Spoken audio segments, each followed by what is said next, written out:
Have you ever been in a meeting or maybe just a family dinner and thought to yourself, am I losing my mind? Why doesn't anyone else get it? It's a feeling we've all had, right? You feel like you're speaking plain English, but the message just vanishes into thin air. Well, this book, Surrounded by Idiots, gets right to the heart of that problem. But here's the twist. It argues the issue isn't about intelligence at all. It's about communication. We're going to dive into why that happens and, more importantly, what you can actually do about it. And here it is, the big idea in a nutshell. The reason we clash and misunderstand each other isn't because people are stupid. It's because we have fundamentally different, but totally predictable ways of behaving and communicating. This whole book is built on that idea, using decades of behavioral science to give us a framework. It's not an intelligence problem, folks. It's a translation problem. All right, so here's our game plan. First, we'll get to the bottom of why we misunderstand each other in the first place. Then, we'll unpack this awesome four-color system for decoding behavior. After that, we'll meet the four core personality types, and then we'll build a super practical playbook for how to talk to each of them. And finally, we'll talk about why this is a tool for understanding, not a label for judging. Okay, let's get into it. To fix this communication breakdown, you've got to understand where it comes from. And the thing is, our behavior isn't just random. It's this complex soup made up of traits we were born with and everything we've learned from our environment. We're all just wired differently, right from the very beginning. Now check this out. This is a great way to picture how our personality is built. Right there in the middle, you've got your core values. Think of that as your factory settings, the stuff from your upbringing that's really hard to change. But that outer layer, that's our moderated behavior. That's us adapting. I mean, the way you act in a job interview is totally different from how you act with your friends, right? And here's the key. While our core is pretty much set, our outward behavior is flexible. And that, right there, is where all the power is. So, with all this complexity, how in the world do we make sense of it?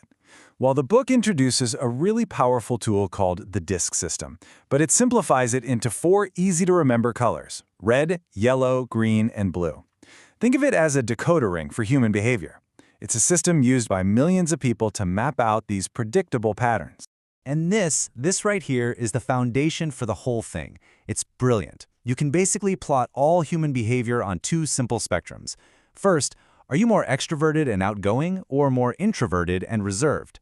And second, are you more focused on getting stuff done, task-oriented, or on connecting with people, relation-oriented?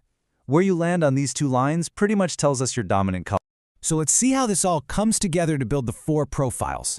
Now here's a super important thing to remember.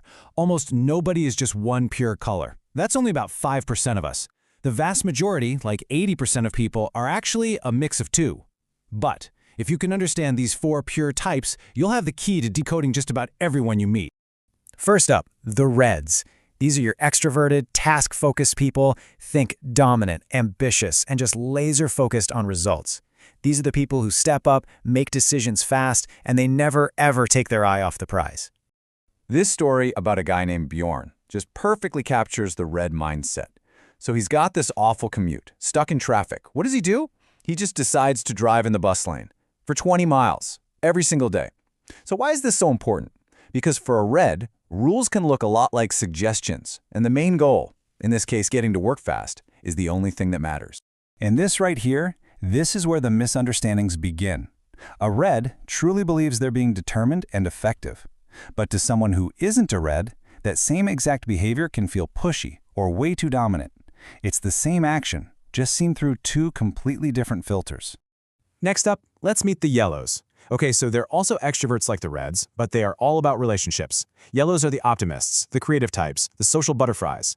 They just light up when they're talking about new ideas, and their energy can totally fill a room. Ha! This story tells you everything you need to know about a yellow. The author's buddy crashes his car so bad the driver's door is jammed shut, and his reaction? Pure, unfiltered optimism. No big deal, he just used the other door.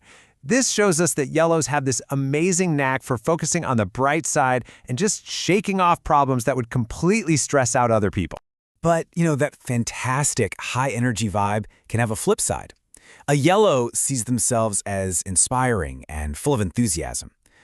Others, though, might see them as undisciplined, because they're always jumping from one exciting idea to the next without seeing things through. That amazing charm they have can even feel a little manipulative to people who are more on the skeptical side. All right, now we're moving over to the introverted side of the chart, starting with the greens. And get this, they are the most common personality type of all.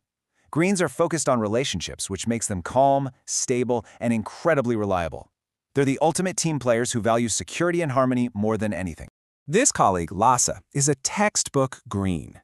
He will literally drop everything he's doing to help someone else out, even if it means his own work doesn't get done.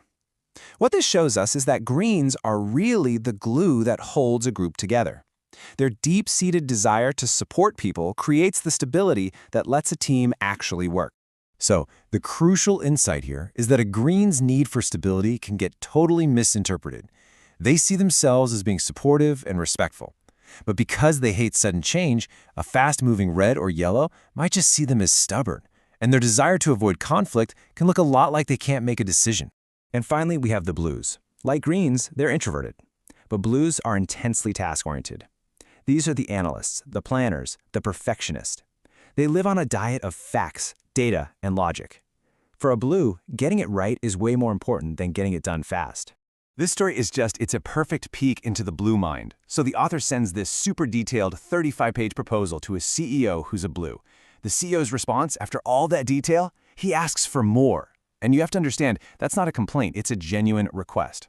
For a blue, there is no such thing as too much information. They have to understand every single detail before they can make a good decision.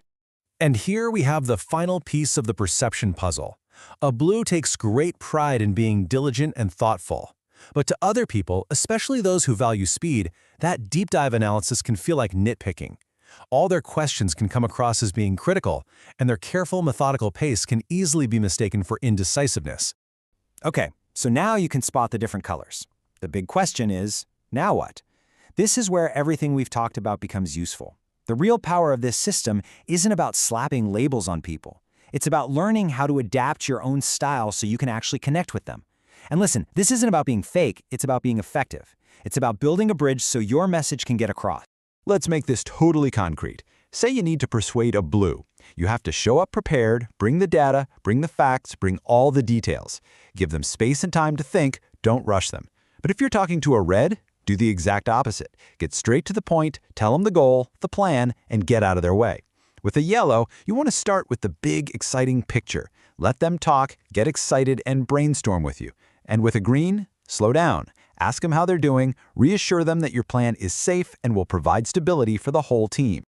Now, it is so important to put all of this in the right context. This four-color model is an incredibly useful tool, but let's be real, it's a simplification. Nobody is just one thing. The real danger here is using these colors as rigid labels to stick people in a box and judge them. The goal isn't to categorize someone, it's to get a clue about their default settings so you can have a much, much better conversation. So if you walk away with anything today, please let it be these three things. Number one, the people that drive you crazy aren't trying to be difficult, they're just running on different software. Number two, this color system isn't a personality test. It's more like a language that helps you understand those different programs. And number three, and this is the big one, the best communicators don't waste time trying to prove that they're right. They adapt their style to make sure their message is actually heard. And that brings us to one last question, and this one's for you to think about. When you look at the people in your own life, at work, at home, which of these ideas really challenges the way you see things?